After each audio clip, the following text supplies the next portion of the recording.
तो यहाँ पर देखें, चौथा चैप्टर है वस्तुओं के समूह बनाना, यानी अलग अलग वस्तुओं के किस तरीके से हम समूह बनाएंगे।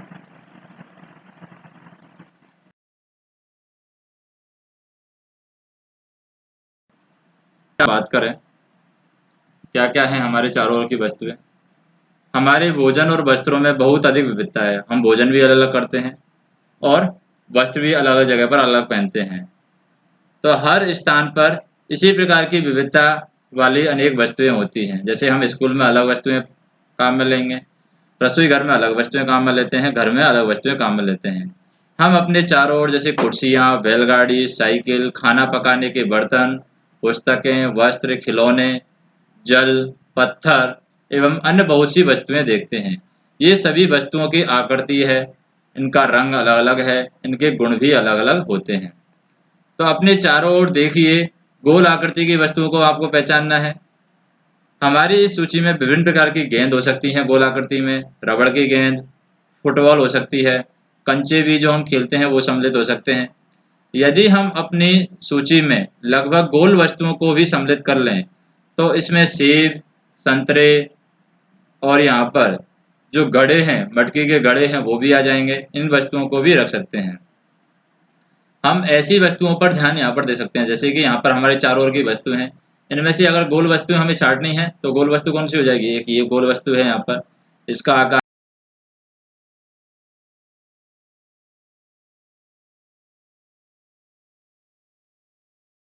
भी यहाँ पर ऊपर दिए जाएंगे। ऊन की वस्तुएं हमें देखनी है तो जैसे ऊन की वस्तु ये हो जाएगी, ये दस्ताना हो सकता है। गोल में ये पृथ्वी टाइप का जो है ये यहाँ पर हो सकता है।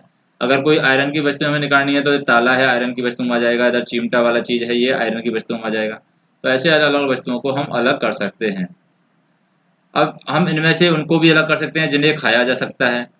जब हम इस सूची में उन सभी को सम्मिलित करते हैं तो यहाँ पर हम देखते हैं कि गोल वस्तुएं, उनमें से कुछ वस्तुएं हैं इस समूह में सम्मिलित हैं। यानी कुछ गोल वस्तुओं में खाने वाले भी हो सकती हैं, कुछ बर्तनों के सामान भी हो सकते हैं, कुछ वैसे सामान भी हमारे पास में हो सकते हैं। हम प्लास्टिक से बनी वस्तुओं का एक समूह बना सकते हैं। वैसे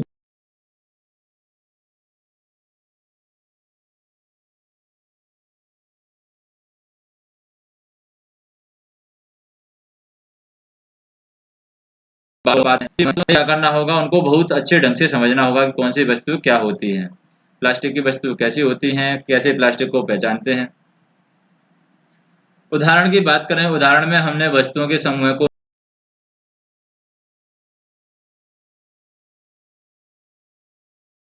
उनके एक या एक बनी होती हैं।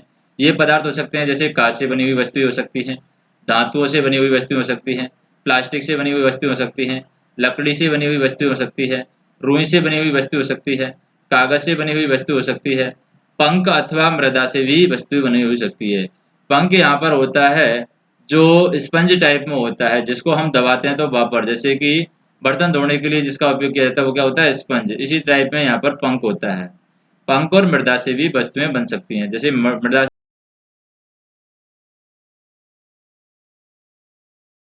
से क्या बनते हैं, मिट्टी और होते हैं। अब क्रियाकलाप यहाँ पर दे रखा है, क्या जितनी संभव हो सके उतनी वस्तुएं हम इकट्ठा करेंगे अपने घर की। उनमें से प्रत्येक अपने घर से प्रतिदिन उपयोग होने वाली एक वस्तु ला सकता है। अब कुछ वस्तुएं कक्षा के कमरे से ले सकते हैं, विद्यालय के बाहर से भी हम इकट्ठा कर सकते हैं। हमारे इस संग्रह में क्या क्या हो सकता है, चौक हो सकता है, पेंसिल हो सकती है, नोटबुक हो सकती है, रबड़ हो सकता है, डस्टर हो सकता है, हथौड़ा, कील, साबुन, पहिए का आरा हो सकता है और बैट बल्ला भी हो सकता है, गेंद हो सकती है, माचिस की डिब्बी हो सकती है, नमक हो सकता है, आलू हो सकता है। हम इन वस्तुओं की एक सूची बना सकते हैं जिनके बारे में हम केवल सोच ही सकते हैं, कक्षा के कमरे में ला नहीं सकते, उनकी सूची बना सकते हैं। उदाहरण के लिए हम दीवार, वृक्ष, दरवाजे, इनको कक्षा में ला नहीं सकते। ट्रैक्टर, सड़कें, इनकी हम सूची बना लेंगे। अब इस संग्रह से उन सभी वस्तुओं को हमें अलग करना है जो कागज और लकड़ी से बनी हुई है। तो जो जो वस्तु हमारी कागज से लकड़ी से बनी हुई है उनके हम नाम लिख लेंगे। इस प्रकार आप सभी, इनमें एक समूह में सभी वस्तुएं कागज और लकड़ी से बनी हैं और दूसरी वस्तुएं हैं उन पदार्थों से नहीं बनी हुई है, यानी कि कागज और लकड़ी से नहीं बनी हुई है। इसी प्रकार हम खाना पकाने में उपयोग होने वाली वस्तुओं को अलग कर सकते हैं। आइए हम कुछ अधिक योजनाबद्ध तरीके से बात करते हैं यहाँ पर। जैसे प्रत्येक वस्तु जिन जिन पदार्थों से बनी होती है उन्हें पहचानने का प्रयास हम करते हैं। इस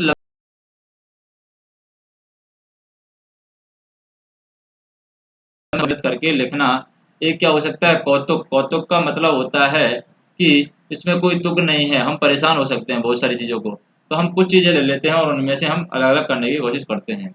एकत्रित की गई वस्तुओं में से कुछ वस्तुओं के पदार्थ के बारे में पता लगाना कठिन कार्य प्रतीत हो सकता है। ऐसी बहुत सारी वस्तुएं हैं जिनके बारे में हमें पता करना मुश्किल होगा कि ये वस्तु किसकी बनी होती है।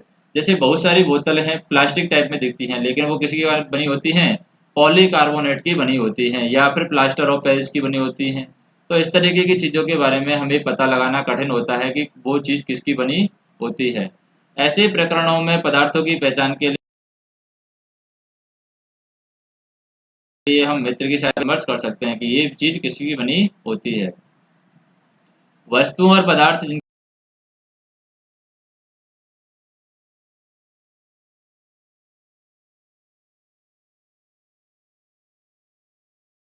बनी है, और भी कोई एल्युमिनियम की थाली हो सकती है। तो जिन पदार्थों से थाली बनाई जाती है उन पदार्थों के हम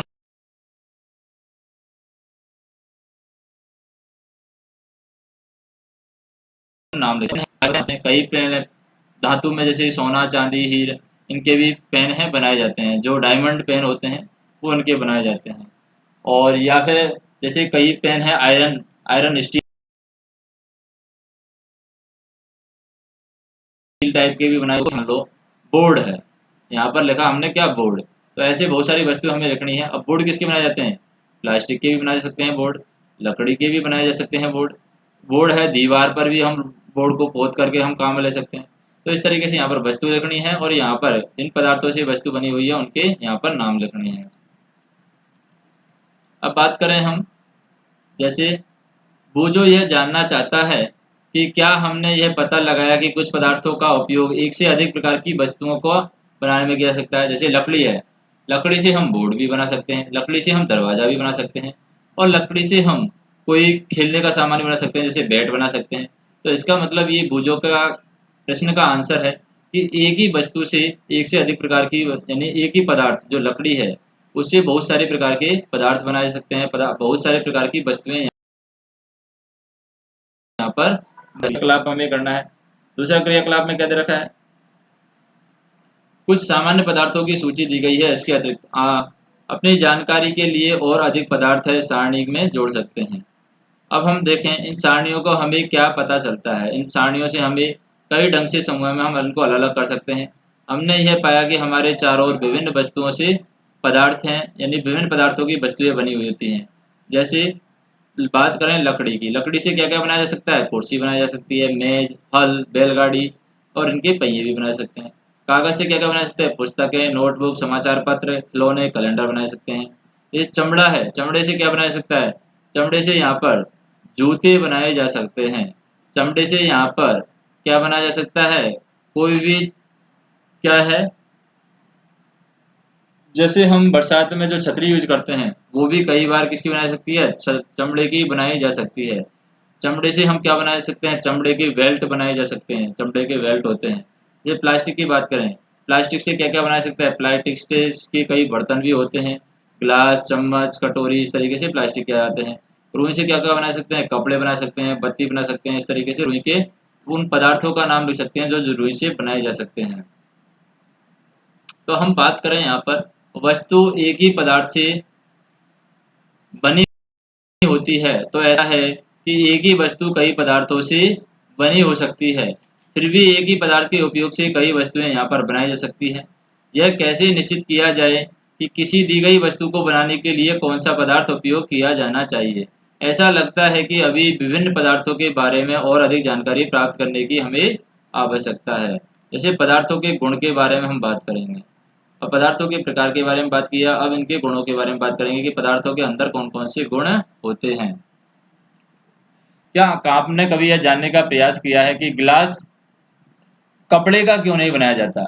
हो सकता है हम कपड़े का भी गिलास बना लें, लेकिन कपड़े का गिलास बनाएंगे तो उसकी उपयोगिता नहीं रहेगी। तो इसलिए हमें खुद को सोचना होगा कि किस किस चीज़ का क्या क्या बनाया जा सकता है। तो कपड़े के टुकड़ों के साथ जो प्रयोग हमने किया था उसमें हमने क्या किया था, हम ग्लास का उपयोग सामान्यतः द्रवों को रखने के लिए करते हैं। इसलिए यदि हम कपड़े का गिलास बनाएं तो हमारा यह कार्य काफ़ी हास्यास्पद होगा, यानी कि हंसने वाला प्रतीत होगा, क्योंकि गिलास बनाने के लिए हमें कांच, प्लास्टिक, धातु या कोई ऐसा ठोस पदार्थ चाहिए जो क्या है, छने नहीं। यानी कपड़े के गिलास का हम उपयोग नहीं कर सकते। कपड़े का गिलास का उपयोग करेंगे तो जो दूध है हमारा नीचे गिर जाएगा, यानी छन जाएगा। तो हमें ऐसा कोई भी मटेरियल, कोई भी पदार्थ ऐसा हमें उपयोग करना है जो जल को रोक सके, और वो कौन से हो सकते हैं, प्लास्टिक वगैरह यहाँ पर हो सकते हैं। इसी प्रकार खाना पकाने वाले पात्र बनाने के लिए हम कागज़ का उपयोग करना भी कोई बुद्धिमानी का कार्य नहीं है। मान लीजिए हमने कागज़ के बर्तन बना दिए, तो ये नहीं है कि कागज़ के बर्तन बना दिए, कागज़ के बर्तन बन तो जाएंगे लेकिन उन पर खाना कौन पकाएगा, क्योंकि हमें यहाँ पर ऐसे पदार्थ चाहिए जो ऊष्मा को सहन कर सके, जो गर्मी को सहन कर सके, जो तापमान को सहन कर सके, जिनका जो क्वथनांक की वैल्यू है वो बहुत ज़्यादा हो, यानी तापमान को सहन कर सके। तो हम देखते हैं कि हमारे द्वारा किसी वस्तु को बनाने के लिए किस पदार्थ का चयन किया जाता है, उसका हम यहाँ पर उपयोग कर सकते हैं। तो उस पदार्थ के गुणों और उपयोग के द्वारा वस्तु के प्रयोजन पर निर्भर करता है। अगर हमें पदार्थ के गुण और दोष पता है, गुण और उपयोग पदार्थ पता है, तो हम ये पता कर सकते हैं कि कोई भी पदार्थ से क्या क्या वस्तु बनाई जा सकती है। अतः पदार्थों के वह सब गुण क्या हैं जिनके द्वारा उपयोग के लिए ये महत्वपूर्ण होते हैं। तो कुछ गुणों के बारे में यहाँ पर बात करते हैं। पहली तो दिखावट, यानी पदार्थ दिख कैसे रहा है। पदार्थ प्राय एक दूसरे से भिन्न दिखाई देते हैं। जैसे लकड़ी लोहे से बिल्कुल भिन्न दिखाई देती है। लकड़ी दिखने में अलग होती है, लकड़ी अलग होती है दिखने में, और लोहा अलग होता है, एल्युमिनियम अलग होता है, कागज अलग होता है। तो दिखाई के आधार पर हम पता लगा सकते हैं। लोहा, तांबा और एल्युमिनियम भी, लोहे, तांबे और एल्युमिनियम में कुछ समानताएं होती हैं जो लकड़ी में नहीं पाई जाती। यानी लोहे से बर्तन बना सकते हैं, तांबे से बर्तन बना सकते हैं और एल्युमिनियम से भी बर्तन बना सकते हैं। यानी इनके अंदर कुछ समानता होती है, लेकिन लकड़ी से ये एकदम बिल्कुल भिन्न होते हैं, क्योंकि लोहा, तांबा, एल्युमिनियम है ये धातु है, और लकड़ी क्या है, अधातु है, या फिर कुचालक हम बोल सकते हैं। तो पदार्थों की बात करें, भिन्न पदार्थों की, जैसे गत्ता, लकड़ी, तांबे का तार, एल्युमिनियम की शीट और चौक के छोटे छोटे टुकड़े हम एकत्रित करेंगे। क्या इनमें से कोई चमकीली चीज दिखाई देती है? तो चमकीली चीज क्या होगी इनमें? एल्युमिनियम चमकेगा। चमकीले पदार्थों का एक समूह में पृथक कर लेंगे। अब जैसे ही आपके शिक्षक प्रत्येक, तो ताजे कटे पदार्थ को हमें ध्यान से देखना है। जैसे हम मान लीजिए लोहा या एल्युमिनियम हम काटते हैं, तो जो काटेंगे, काटने के बाद में जो सिरा है जहाँ से काटा है वो चमकीला हमें दिखाई देता है। क्या पदार्थों में कुछ के ताजे कटे पृष्ठ चमकीले होते हैं? इन पदार्थों को चमकीले पदार्थों के समूह में सम्मिलित कर सकते हैं। क्या, जैसे कि यहाँ पर ये लोहा है, धातु के टुकड़े को जब काटते हैं तो ये वाला जो सिरा है, यहाँ पर ये वाला सिरा, ये क्या दिखेगा, चमकीला हमें दिखाई देगा, यानी यहाँ पर चमक हमें दिखाई देगी। तो जैसे हम क्या करें, जैसे कि संभव हो सके किसी भी ढंग से इन्हें काट सकते हैं। ऐसा कक्षा में जितने भी पदार्थों के साथ हम कर सकते हैं। जैसे मान लीजिए फल, फल को, तो ये नहीं है फल चमकने लगेगा, तो कुछ पदार्थ ही हैं जो चमकीला गुण रखते हैं, तो उनको हम अलग कर लेंगे कक्षा के अंदर ही। अब यहाँ पर देखें, इन सूची बनानी है द्युतिवान और द्युतिहीन, यानी ऐसे पदार्थों की सूची बनानी है जिनमें चमक हमें दिखाई दे रही है, ऐसे पदार्थों की हमें सूची बनानी है जिनमें चमक हमें दिखाई नहीं दे रही है। तो काटने के स्थान पर आप पदार्थों के पृष्ठों को रेगमाल से रगड़ कर यह देख सकते हैं कि द्युतिवान है या नहीं। रेगमाल क्या होता है, एक इसी तरीके की टाइट चीज होती है। जैसे हम लोहे को रेगमाल से रगड़ते हैं तो उसमें चमक आ जाती है। जैसे हम कई बार बर्तनों को साफ करने के लिए हम ईंट या किसी ऐसी चीज से रगड़ा जाएगा तो भी कई बार चमकीली है या नहीं है। तो ऐसे पदार्थ जिनमें ऐसी चमक हमें मिलती है उन्हें हम क्या कहते हैं, धातु। तो हमें अगर पता करना है नॉर्मली किसी चीज का कि धातु है या कैसा है, तो हम उसको चमक को देखकर पता कर सकते हैं कि वो धातु है या अधातु। लोहा है, तांबा है, एल्युमिनियम है, सोना है, ये किसके उदाहरण हैं, धातुओं के उदाहरण हैं। कुछ धातुएं हैं बहुता अधिक चमक खो देती हैं, बहुधा अपनी चमक खो देती हैं, द्युतिहीन दिखाई देने लगती हैं। तो कुछ धातुएं पुरानी हो जाती हैं तो अपनी चमक को क्या कर देती हैं, खो देती हैं। ऐसा उन पर वायु और नमी की अभिक्रियाओं के कारण होता है, क्योंकि वायु और नमी की वजह से उनमें जंग लग जाती है और जंग लगने की वजह से वो चमक यहाँ पर उनके अंदर नहीं रहती है। इसलिए हमें केवल ताजे कटे पृष्ठों पर ही धुती यहाँ पर दिखाई देती है, यानी चमक हमें दिखाई देती है। जब आप किसी लोहार या वर्कशॉप का के ताजे कटे पृष्ठों को देखने का प्रयास करें, यह देखें कि इसमें धुती है या नहीं है, यानी कि इनके अंदर चमक है या फिर नहीं है। अब दूसरे गुण की बात करते हैं पदार्थों की, वो है कठोरता। कठोरता के अंदर क्या होता है, जब आप विभिन्न पदार्थों को अपने हाथों से दबाते हैं तो उनमें से कुछ तो दब जाते हैं, यानी कि संपीड़ित हो जाते हैं, और कुछ को दबाना कठिन होता है, जबकि कुछ आसानी से संपीड़ित हो जाते हैं। जैसे प्लास्टिक है, आसानी से दब जाएगा, लोहा है आसानी से दबेगा नहीं। तो धातु की एक चाबी ले सकते हैं, इससे लकड़ी, एल्युमिनियम, पत्थर का टुकड़ा, कील, मोमबत्ती, चौक या अन्य कोई पदार्थ या वस्तु के पृष्ठों को खरोंचने का हम प्रयास करते हैं। तो यहाँ पर धातु की चाबी से इन चीज़ों को खरोंचते हैं, लकड़ी को खरोंचते हैं धातु की चाबी से, एल्युमिनियम को खरोंचते हैं, पत्थर का टुकड़ा है उसको खरोंचेंगे, कील, मोमबत्ती, चौक या इनको खरोंचेंगे, अन्य कोई पदार्थ है उसको हम खरोंचेंगे। तो वस्तु के पृष्ठों को खरोंचने का हमने प्रयास किया। क्या कुछ पदार्थों को आसानी से आप खरोंच पाए, जबकि कुछ अन्य पदार्थ है इतने आसानी से खरोंचे नहीं जाएंगे। जैसे लोहा है, वो यहाँ पर खरोंचा आसानी से नहीं जाएगा। चौक है, वो यहाँ पर चाबी से आसानी से खरोंचा जा सकता है, संपीड़ित किया जा सकता है या खरोंचा जा सकता है, कोमल पदार्थ कहलाते हैं। और जबकि अन्य पदार्थ हैं जिन्हें संपीड़ित करना कठिन है, कठोर पदार्थ कहलाते हैं। उदाहरण के लिए हम कहते हैं रुई और स्पंज क्या है, कोमल हैं, जबकि लकड़ी क्या है, कठोर है। तो अगर हमें लकड़ी के बारे में बताना है कि लकड़ी कठोर होती है, कैसे पता कर सकते हैं, खरोंच कर पता कर सकते हैं, दबाकर हम पता कर सकते हैं। तो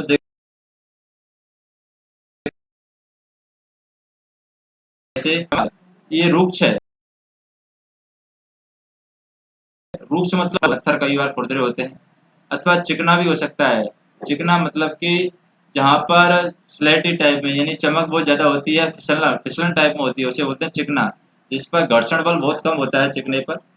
क्या आप अन्य गुणों के बारे में सोच सकते हैं जो किसी पदार्थ की दिखावट का वर्णन करते हों? तो यहाँ पर हम बात करें विलेय और अविलेय के बारे में, तो ये भी पदार्थों के बारे में बताते हैं, विलेय अविलेय। विलेय मतलब मिलना, जैसे जल में कुछ चीज़ डाली वो मिल गई है तो इसका मतलब विलेय है। अगर जल में कोई चीज़ डाली वो मिल नहीं रही है तो अविलेय है। जैसे लोहा हमने जल के अंदर डाला तो वो लोहा है, जल के अंदर मिलने वाला नहीं है तो अविलेय हो जाएगा। अगर हम चौक डालते हैं लोहे के पानी के अंदर, तो पानी के अंदर चौक क्या है, मिल जाता है, तो वो क्या कहलाएगा, विलेय कहलाएगा। तो यहाँ पर हम लकड़ी की बुरादे के नमूने एकत्रित करने हैं। कांच के 5 गिलास लेंगे, प्रत्येक गिलास में 2-3 भाग में हम जल भर देंगे। पहले गिलास में इसी प्रकार से, यानी तीसरे में लकड़ी का बुरादा डाल देंगे, चौथे में बालू यानी रेत डाल देंगे, पांचवें में हम चौक का जो पाउडर है वो हम डाल देंगे। प्रत्येक गिलास की अंतर वस्तु को धीरे धीरे हिलाते रहेंगे, कुछ मिनट तक प्रतीक्षा करेंगे। परीक्षण करके हम पता लगाएंगे कि पदार्थों का क्या हुआ, तो क्या लुप्त होता है या क्या नहीं लुप्त होता है। जैसे नमक है, लुप्त हो जाएगा, खत्म हो जाएगा, मतलब कि पिघल जाएगा। और कुछ है जो यहाँ पर लुप्त नहीं होगा, जैसे कि लोहा है, वो तो लोहा ही पड़ा रहेगा, लोहे के टुकड़े डाले हैं तो लोहे के टुकड़े ही पड़े रहेंगे। अगर कंकड़ हमने डाले हैं तो कंकड़ है, कंकड़ ही बने रहेंगे। तो कुछ यहाँ पर मिल जाते हैं, कुछ यहाँ पर नहीं मिलते हैं। तो विभिन्न ठोस पदार्थों को जल में मिश्रित करना यहाँ पर बताया गया है, कुछ मिलते हैं कुछ नहीं मिलते हैं। जैसे जल की बात करें, जल में अगर हम नमक डाला तो जल में पूर्णतः ये लुप्त हो जाएगा। चीनी डाला तो चीनी भी जल में पूर्णतः लुप्त हो जाएगी। बालू डाला है तो बालू लुप्त तो हो जाएगा। चौक पाउडर की बात करें, चौक पाउडर भी लुप्त हो जाएगा, लेकिन यहाँ पर इसका रंग चौक पाउडर का भी हमें दिखाई देगा, भूल तो जाएगा लेकिन दिखाई देगा।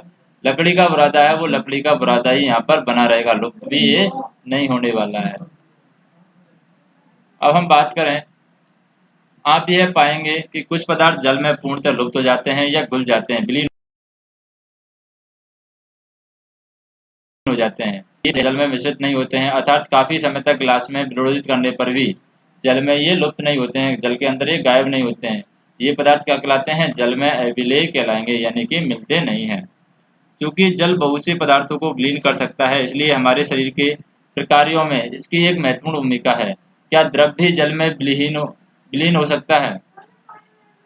यानी कोई द्रव है वो जल में विलीन हो सकता है, इसके बारे में बात करें। जैसे दूध है, जल में डाला तो वो मिल जाएगा उसमें जाके। अब बात करते हैं जैसे कि क्रियाकलाप 5 की। इसमें ये चेक करना है कि द्रव को भी जल में विलीन हो सकता है या नहीं। जैसे सिरका, नींबू का रस, सरसों का तेल और नारियल का तेल, मिट्टी का तेल और अन्य किसी द्रव का नमूना हमें एकत्रित करना है। कांच का एक गिलास लेंगे, आधा जल भर देंगे। अब इसमें चम्मच भर करके कोई द्रव मिलाते हैं, भली भांति विलोड़ित करते हैं। 5 मिनट के बाद लिए छोड़ देंगे। परीक्षण करेंगे कि क्या द्रव जल के साथ मिश्रित कर सकता है। तो यहाँ पर पहले में हमने लिया है द्रव जल में भली भांति मिश्रित हो जाता है, तो कोई ऐसा हमने कलर डाला है तो वो जल के अंदर मिल जाएगा। दूसरे में हमने तेल डाला तो कुछ तो मिल जाते हैं, कुछ यहाँ पर मिलते नहीं हैं। तो यहाँ पर हम देखें जितने अधिक अन्य द्रव आपको उपलब्ध हो सकें, हम देखेंगे कि कुछ द्रव हैं जल में पूर्णतः मिश्रित हो जाते हैं, कुछ अन्य द्रव हैं जल में मिश्रित नहीं होते हैं। कुछ समय तक ऐसा छोड़ देने पर वो पृथक परत बना लेते हैं, यानी कि अपनी खुद की परत बना लेते हैं। तो जो भी तेलीय पदार्थ होते हैं वो जल के अंदर ऊपर अपनी परत बना लेंगे और कुछ है वो मिल जाएंगे। जैसे हम बात करें भली भांति मिश्रित होना, जैसे सिरका है, सिरका क्या होगा, भली भांति मिश्रित हो जाता है। नींबू का रस जल में मिल जाएगा, भली भांति मिश्रित हो जाएगा। सरसों का तेल अपनी परत बना लेगा, मिलेगा नहीं। नारियल का तेल अपनी परत बना लेगा, मिलेगा नहीं। केरोसिन है अपनी परत बना लेगा, ये भी यहाँ पर मिलेगा नहीं, यानी कि अविलेय है। तो यहाँ पर वो जो यह सुझाव देता है कि हमें यह जांच करनी चाहिए कि हमने क्रियाकलाप 5 में जिन द्रवों का उपयोग किया है, क्या जल के अतिरिक्त किसी अन्य द्रव भली भांति मिश्रित होते हैं। यानी जल की जगह हम मान लेते हैं दूध ले लेते हैं, छाछ ले लेते हैं, क्या दूध और छाछ में क्या है, तेल मिल रहा है या नहीं मिल रहा है, वो क्रियाकलाप भी हम कर सकते हैं। तो पहले यह जानने के लिए उत्सुक है कि क्या गैस भी जल में विलीन होती है। तो गैस भी यहाँ पर जल में विलीन हो सकती है, क्योंकि ऑक्सीजन गैस गैस है वो जल के अंदर पाई जाती है। कुछ गैसें हैं जल में विलेय हैं, जबकि कुछ अन्य नहीं है। साधारणतः हम बात करें, जल में कुछ गैसें थोड़ी मात्रा में विलीन होती हैं। उदाहरण के लिए जल में जो विलीन होते हैं पादपों की उत्तरजीविका के लिए महत्वपूर्ण है। यानी जो मछली है, मछली ऑक्सीजन कहाँ से लेती है, जो जल के अंदर ऑक्सीजन होती है उसी से मछली यहाँ पर ऑक्सीजन लेती है। अब देखते हैं वस्तुएं जल में तैर और डूब सकती हैं। कुछ वस्तुएं हैं जल में तैरने लगती हैं, जबकि कुछ वस्तुएं डूब जाती हैं। जैसे सुई अगर जल के अंदर डालते हैं तो सुई डूब जाती है, जबकि जहाज, पानी के अंदर जहाज इतना बड़ा होता है फिर भी वो डूबता नहीं है। क्या वजह है? तो यहाँ पर हम बात करें ये आयतन की वजह से होता है, यानी कितना आयतन वो घेर रही है उसकी वजह से होता है।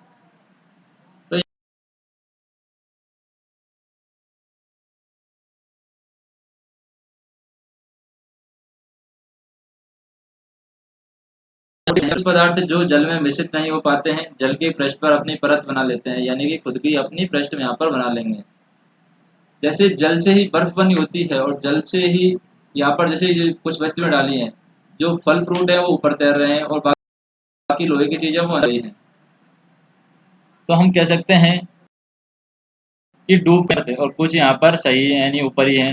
तो हम ऐसे बहुत से उदाहरण देखते हैं जिनमें पदार्थ जल में तैरते रहते हैं, अर्थात कुछ डूब जाते हैं।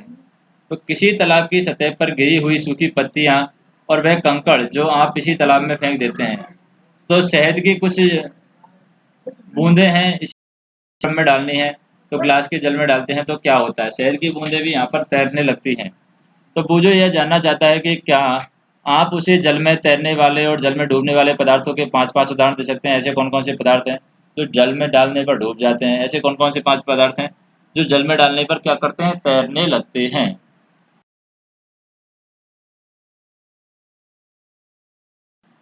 परीक्षण करेंगे तो यही परीक्षण हम करेंगे, डाल डालकर देखेंगे। अब बात करते हैं पारदर्शिता की। पारदर्शिता होता है आर पार। उन स्थानों के बारे में विचार कीजिए जहां आप खेलते समय छिपना चाहेंगे ताकि आप दूसरे को दिखाई नहीं दे। तो आपने उन स्थानों को क्यों चुना? क्या आपने कभी शीशे की खिड़की के पीछे छिपने का प्रयास किया? क्योंकि शीशे की खिड़की के पीछे आप अगर छिपेंगे तो वो दिख जाएंगे, क्योंकि वो पारदर्शित होती है, आर पार उसके देखा जा सकता है। तो स्पष्ट रूप से नहीं, क्योंकि ऐसा करने पर आपके मित्र शीशे से देखकर आपका पता लगा सकते हैं। तो पदार्थों और सामग्रियां जिसमें होकर वस्तुओं को देखा जा सकता है वो क्या कहलाती है, पारदर्शी। ऐसी वस्तुएं जिनमें हम आर पार देख सकते हैं पारदर्शी कहलाती हैं। ऐसी वस्तुएं जिनमें हम आर पार नहीं देख सकते अपारदर्शी वस्तुएं कहलाती हैं। जैसे कांच है, जल है, वायु है, कुछ प्लास्टिक पारदर्शी पदार्थों के उदाहरण हैं और प्राय दुकानदार बिस्कुट, मिठाइयाँ व अन्य खाद्य पदार्थों को कांच अथवा प्लास्टिक की पारदर्शी जो पात्र हैं उनमें रखना पसंद करते हैं, क्योंकि वो डायरेक्ट यहाँ पर समझ जाते हैं। क्योंकि ये जो मिठाइयाँ हैं ये पारदर्शी पदार्थों में रखी गई हैं, तो तुरंत उसी डिब्बे को खोला जाएगा जिसकी हमें ज़रूरत है। तो खरीदार इन चीज़ों को आसानी से देख सके, इसलिए यहाँ पर पारदर्शी चीज़ों में इनको रखा गया है, यानी पारदर्शी डिब्बों में जो भी खाने पीने की चीज़ें हैं रखी जाती हैं। जैसे मिठाई है पारदर्शी डिब्बे में रखी जा सकती हैं, ताकि आप वहाँ पर जाकर देख सकें कौन कौन सी मिठाई आपको डायरेक्ट मिल रही है। इसके विपरीत कुछ पदार्थ भी हैं जिनके होकर आप वस्तुओं को नहीं देख सकते, जैसे कोई जीरे का डिब्बा है या लौंग मिर्ची का डिब्बा है, तो उसको ऐसे ही डिब्बे में रखा जाएगा जो दिखता नहीं हो बाहर से, क्योंकि उसकी ज़रूरत यहाँ पर नहीं है। तो आप यह नहीं बता सकते कि बंद लकड़ी के बॉक्स में या गत्ते के डिब्बे में या धातु के पात्र के भीतर क्या रखा है। तो जहाँ पर दिखेगा नहीं तो वहाँ पर हम बता भी नहीं सकते कि इसके अंदर क्या है। लकड़ी, गत्ता या धातुएं अपारदर्शी पदार्थों के क्या हैं उदाहरण हैं। क्या हम समझते हैं कि हम बिना किसी भ्रांति के सभी पदार्थ और वस्तुओं को पारदर्शी या अपारदर्शी समूहित कर सकते हैं? जैसे कागज़ की एक शीट लेंगे, इससे होकर किसी प्रदीप्त बल्ब को रखेंगे और इसमें परीक्षण करेंगे कागज़ की शीट के बारे में। जैसे जैसे खाने का तेल हम लेते हैं, मक्खन डालकर इसको फैला सकते हैं। कागज़ के उस भाग से जहाँ पर तेल फैला है उसके बारे में बात कर सकते हैं। जैसे कि तेल फैलाकर हमने देख लिया, घी फैलाकर हमने देख लिया, तो देखेंगे कौन सा ज़्यादा तेज़ी से फैल रहा है। प्रदीप्त बल्ब को दोबारा ध्यान से देखेंगे, देखते हैं क्या हम यहाँ पर आप ये पाते हैं कि जब बल्ब हमें पहले की अपेक्षा अधिक स्पष्ट दिखाई देता है, परंतु क्या आप इस चिकने कागज़ से होकर प्रत्येक वस्तु को पूर्णतः देख सकते हैं? कदाचित नहीं, चिकने कागज़ से हम प्रत्येक वस्तु को पूर्णतः नहीं देख सकते। ऐसा पदार्थ जिनमें होकर वस्तुओं को देखा जा सकता है परंतु स्पष्ट नहीं देख सकता है, पारभासी पदार्थ कहलाते हैं। यानी वस्तु को देख तो सकते हैं उन पदार्थों से, लेकिन हमें स्पष्ट नहीं दिखाई देती है वो वस्तु, तो वो कहलाते हैं हमारे पारभासी पदार्थ। कागज़ पर लगे उस तेलीय धब्बे को याद कीजिए, जिनका उपयोग हम खाद्य पदार्थों को बसा ज्ञात करने के लिए करते हैं। वह भी पारभासी ही था। क्या आप पारभासी पदार्थों के कुछ और उदाहरण बता सकते हैं? हम पदार्थों को अपारदर्शी, पारदर्शी और पारभासी कहते हैं। पारभासी में क्या है, धुंधला धुंधला हमें दिखता है, यानी ना तो साफ दिखता है और ना ही बिल्कुल दिखता है, यानी कि बिल्कुल नहीं दिखता है। हथेली क्या करती है, अंधेरे वाले स्थान पर टॉर्च के कांच को हथेली से ढकने का प्रयास करती है। तो टॉर्च का स्विच जैसे ऑन किया जाता है तो हथेली की दूसरी ओर प्रकाश का प्रेक्षण किया जा सकता है। जैसे यहाँ पर टॉर्च जलाई, हाथ ऊपर रख दिया तो ऊपर प्रकाश हमें कुछ महसूस होता है, फील होता है, दिखाई देता है।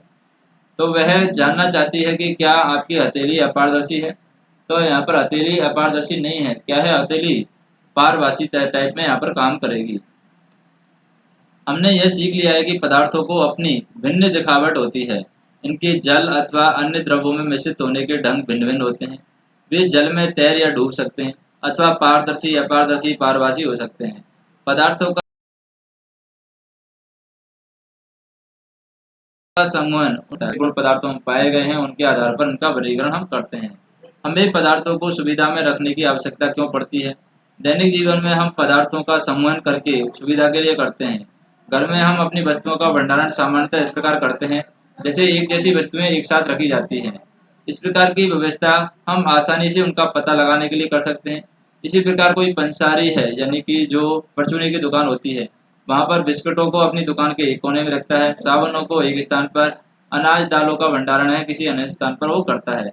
इस प्रकार के समूहन के लाभप्रद होने का एक और दूसरा कारण है कि पदार्थों को समूह में बांटकर उनके गुणों का अध्ययन और उन गुणों में किन्हीं भी पैटर्नों का अवलोकन करना क्या होता है, आसान होता है, सुविधाजनक होता है। इस विषय में और अधिक जानकारी हम आगे की कक्षाओं में पढ़ेंगे। अब जैसे जो शब्द बताए गए हैं, कठोर का मतलब क्या होता है, एबिले जो मिलता नहीं, कठोर जो दबता नहीं है, जो चमकीला जो चमकता है पदार्थ है, और धातु जो चमकता है, धातु के गुण के आधार पर देख सकते हैं। अपारदर्शी जिसमें दिखाई नहीं देता है, रूक्ष खरदरा होता है, कुछ खुदरा खुदरा टाइप में लगता है। ब्ले जो मिल जाता है, पारभासी जिसमें धुंधला धुंधला दिखता है, और पारदर्शी जिसमें आर पार सब कुछ हम देख सकते हैं। अब यहाँ पर कुछ बातें बताई गई हैं, जैसे कि हमारे चारों ओर की वस्तुएं अनेक प्रकार के पदार्थों से बनी होती हैं। किसी दिए गए पदार्थ का उपयोग बहुत सी वस्तुओं के निर्माण में किया जा सकता है। किसी भी वस्तु को केवल एक पदार्थ से बनाना संभव हो सकता है अथवा उसे विभिन्न पदार्थों से बनाया जा सकता है। विभिन्न प्रकार के पदार्थों के भिन्न भिन्न गुण होते हैं। कुछ पदार्थ दिखावट में चमकदार होते हैं जबकि अन्य नहीं होते हैं। कुछ खुरदरे होते हैं, कुछ चिकने, होते हैं। इसी प्रकार कुछ पदार्थ स्पर्श करने पर कठोर लगते हैं और कुछ हैं कोमल लगते हैं। कुछ पदार्थ हैं जल में विलय होते हैं, जबकि कुछ हैं अविलय होते हैं। कुछ पदार्थ जैसे कांच है पारदर्शी है, कुछ अन्य जैसे लकड़ी है, धातु हैं अपारदर्शी है, भी होते हैं। और पदार्थों को उनके गुणों में समानता और विभिन्नताओं के आधार पर समूह में बांटा जाता है। वस्तुओं को सुविधा और उनके गुणों के अध्ययन द्वारा एक साथ यहाँ पर समूहित किया जा सकता है।